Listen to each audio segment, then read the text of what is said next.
And welcome back to the show.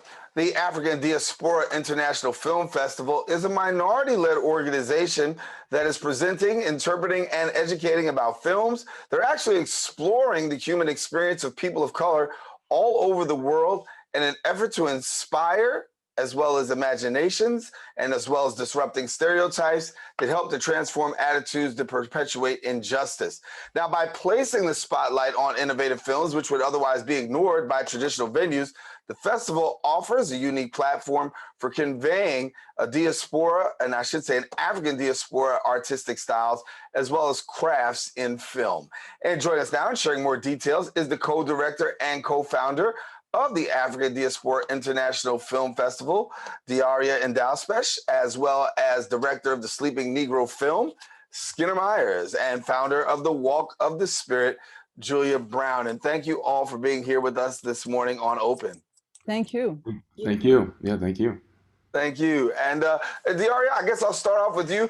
Tell us a little bit about why. I mean, I gave a little bit of an intro why, but tell us about why you feel like this film festival is so important in bridging a gap. I think it's very important because we are the only ones presenting those type of films. Really, we present films, like you said, that focus on the human experience of people all over the world, and it's really very global perspective. And so we bring films that people don't get a chance to see. This year we have 78 films from 38 countries, including 38 films that were never screened in the US or in New York. And the festival is going to be both virtual and in person. So we have a large number of films. For example, in the Bronx, I know you have a large percentage of Spanish-speaking population. And so I want to highlight the fact that we have films from Colombia, from Brazil, from Mexico, and Panama that explore the Afro-Latino experience. And then, of course, we have a lot of African-American titles. One program I'd like to mention particularly is the school program.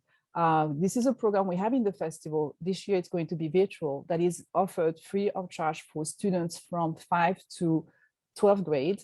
And we have two films this year. One is called Memoirs of the Black Girl. The other one, Souls of Black Girl. Both films focus on young Black women.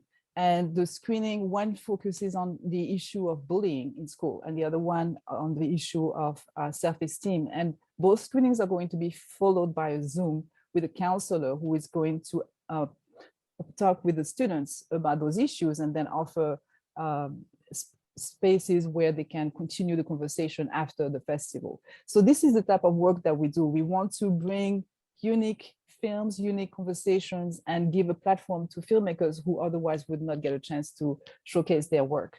Yeah, and I know, Skinner, you've got a film called The Sleeping Negro, and talk to us a little bit about your film and why you feel, what you want people to be able to take away from that.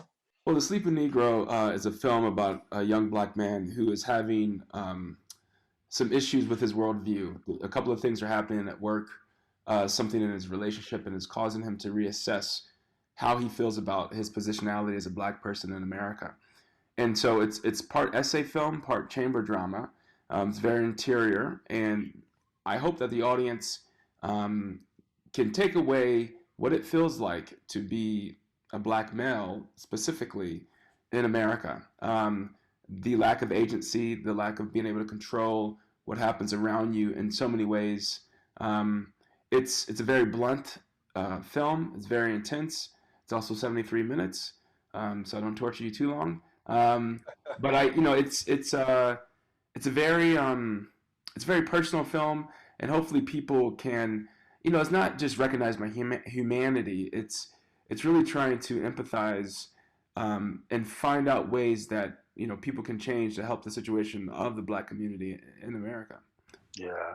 Julia, you've got a film called Walk in the Spirit, and for people who may not be so familiar, a little bit about your film and the work that you've got going.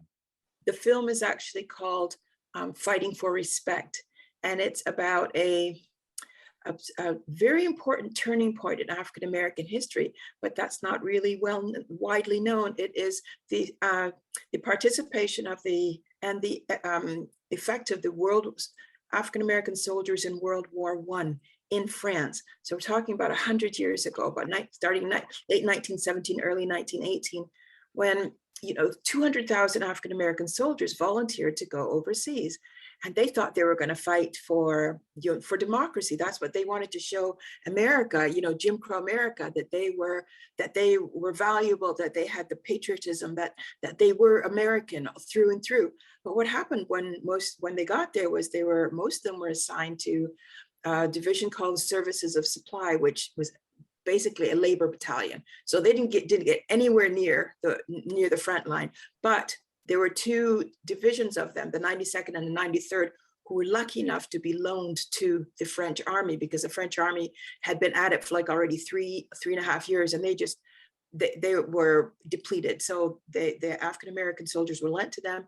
And these two divisions, the 92nd and 93rd, they were trained, extra training by the French, but they managed to bring lots of medals, lots of victories on the fields. There were ups and downs, there were some failures, there were a lot of challenges, but they distinguished themselves to the point that now, when you go out into the northeast France on the world, where the World War I was fought with the battlefields, you see memorials soldiers. You see them in the American cemeteries and in many of the cemeteries out there. So their contribution to that war and to the effort to bring in democracy to the world is still recognized. But the point is, when they came back to the United States in 1918, they thought, okay, then that meant that they were going to be better treated at home. Not at all. Not at all. It was even worse. There was the 1919 Red Summer in St. Louis, and if I could say this, all hell broke loose.